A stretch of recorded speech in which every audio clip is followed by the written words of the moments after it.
My guest today is Ed Thomson. Ed, how are you? Good, Dave. Good to see you. Good to see you. Tell me what you do. So I'm a software engineer at Microsoft. I work on the Visual Studio team. In particular, I work on Visual Studio Online. So what we do in Visual Studio Online is work on both the visualstudio.com website, which is where we host work items and version control for customers at Microsoft. And the Visual Studio Online team also owns the version control integration into the Visual Studio IDE. Okay. So that's what I work on. I do the Git repository management inside Visual Studio and inside Team Foundation Server and Visual Studio Online. Okay, so Visual Studio Online is sort of, I personally think it's misnamed. I think it should be TFS Online, which I it agree. used to be, because it's more of an application lifecycle management tool. Absolutely. Than a It's development tool. TFS in the cloud. All right. But it has, as part of that application lifecycle management, it has a source control repository. It has its own source control repository. That's right. And a lot of people use it. A lot of people are happy with it. Yes. But a lot of people are also happy with Git. Git seems to be the new hotness these days. It people is. are the cool kids using it, I think. I would agree with that. Yeah, historically we had Team Foundation version control, and that's a centralized version control system. It's great for giant projects or if you have a lot of auditing or need traceability. It does a great job there. Git is great for really lightweight stuff. Okay. And as you point out, it's the new hotness. It's Yeah. really cool right It's now. also, isn't it, it works better disconnected, I think. I think so, yeah. Than TFS did. Yeah, so Git is a distributed version control system. So it allows you to work completely disconnected. You know, I can create new commits without being connected to the network. I can branch and merge. I can do basically everything except share code with my coworkers while I'm offline. Okay. It sounds like what you're building is, it exists because there are people that really like Git, and you want to bring them into Visual Studio Online. Is that fair? Absolutely true. Okay. Well, so what is it you're building exactly? So I work on a project called libgit 2. libgit 2. Okay. libgit 2. It's an open Is that source version project. 2? Is that why there's 2 in it? It is, well, okay, so as far as the naming goes, there's the Git project. Okay. This is the project that that a guy named Junio Hamano runs. It was started by Linus Torvalds. I've heard of him. Yeah, absolutely. Popular guy. And that's the Git version control system. In order for so Git is composed of a lot of little tools. Like there's a tool called Git merge, and there's a tool called Git checkout. And all these tools share a common library, and that's called libgit. Okay.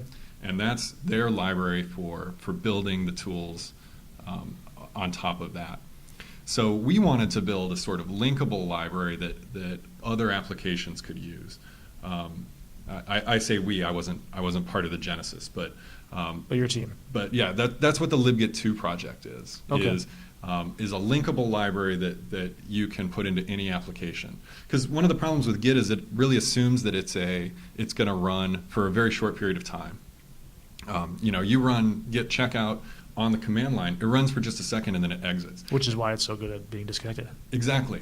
But one of the problems with that is that it can malloc a bunch of things and then exit. It doesn't have the same profile.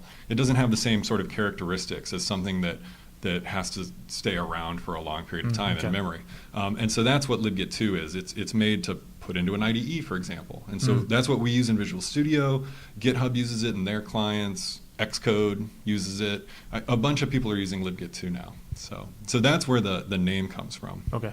And so what is it? What does it do? What it does, so it allows you to do all of the repository management, all the Git functionality that you need to do, and it does it in a library. So I don't have to shell out and call Git checkout in order to check out a branch. I can just call the Git checkout API.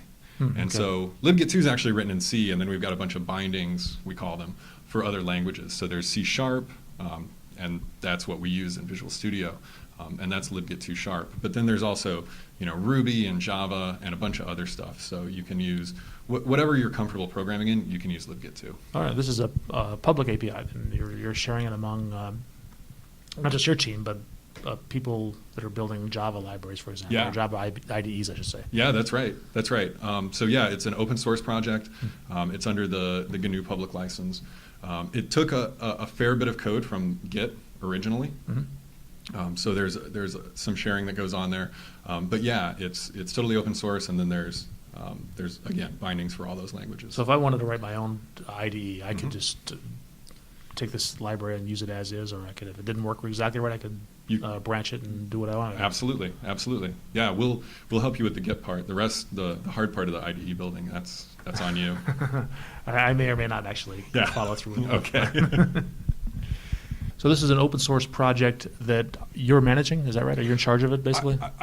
We don't use these sorts of.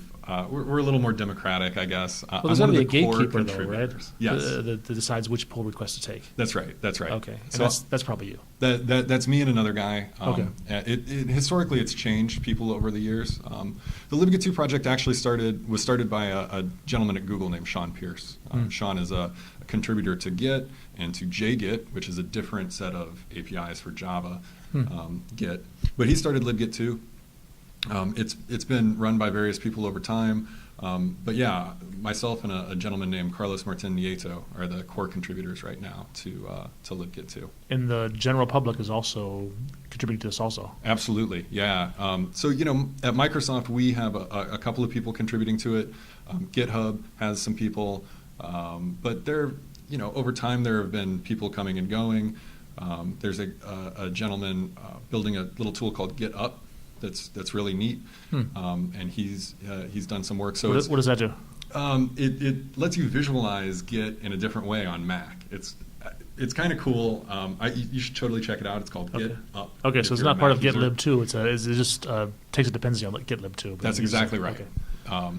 And so we've got a ton of people who are using it, who are contributing to it, and yeah, it's just various people decide that it fits their needs, and so they work on it. Cool. I'm curious if you have any numbers as to, or even just a feel for what percentage of people are using Git as their source control repository in either TFS or VS Online. I don't, and this is something that is really interesting and that I should know, but I don't offhand. I would say that it is certainly the numbers are growing, right? I mean, Git is popular, but TFVC is still growing, so. It's hard for me to really know. Wait, TFVC? TFVC, the traditional. That's what we call the traditional version control system that's in TFS. Oh, the TFS version control. That's right. VC. Okay. TFVC, TFS version control. You Microsofties and your acronyms. We love them. But no, I don't have a good feel for it. I know that it's growing, but I think that especially in the enterprise, it's growing a little bit more slowly than it is in smaller, more agile companies. I've noticed that Microsoft has a lot of open source projects. We are publishing some of like the MVC and the C# language spec. Roslyn is open source, and all of that has moved to GitHub. Yes.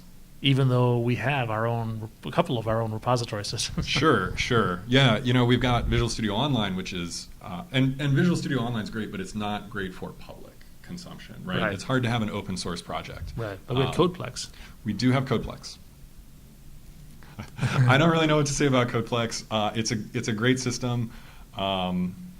It's not, it's... It comes down to what the cool kids want, I guess. I know. Is what it is. And so a lot of those projects used to be on Codeplex. They've migrated over to They really to have. GitHub. Yeah. My buddy Martin was in charge of Codeplex for a while, so it's tough for me to say. It's still a thing, though. It's still a thing. It's tough for me to see it just kind of not be used by people anymore. GitHub is the new hotness, and yeah. Fair enough. Anything else?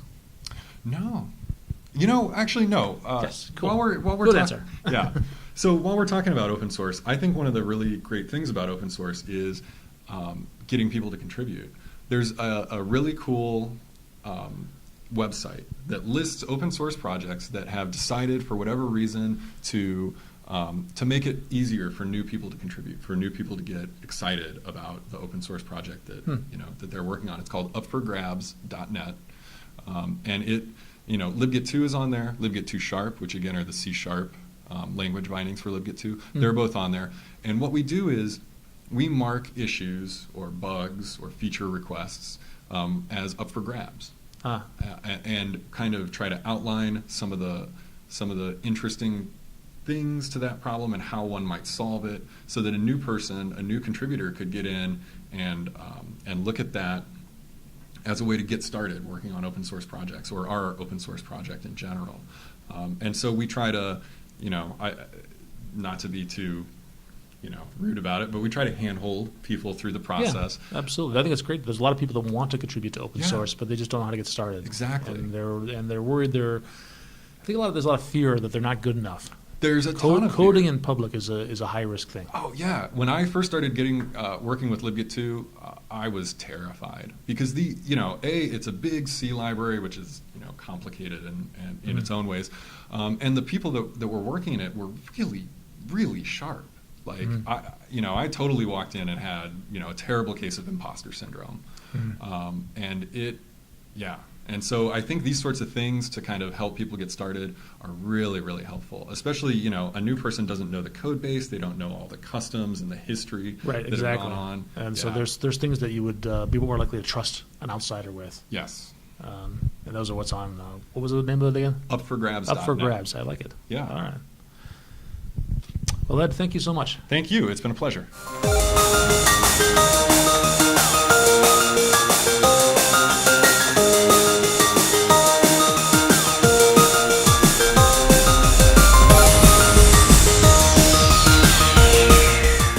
So for all my friends working in open source technologies, thanks for all your hard work.